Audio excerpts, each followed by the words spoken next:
साथ मैं हूं आयशा तंजीम। फलस्तीनी शहर अल खलील में गोली लगने से एक लड़के की हलाकत के बाद फलस्तीनी और इसराइली फौजियों के दरमियान रात भर झड़पें होती रहीं।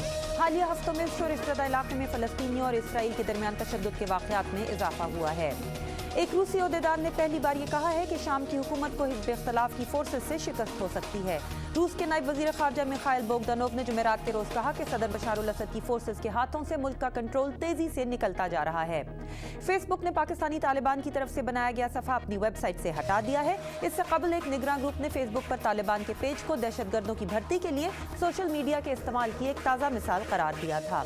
और पेरिस में तारीखी अहमियत की कदीम इमारत नोटर डैम कैथीड्रल की 850वीं सालगिरह की इब्तिदाई तकरीब में आम शख्सियात, सयाहों और मकामी बाशिंदों की एक बड़ी तादाद ने शिरकत की।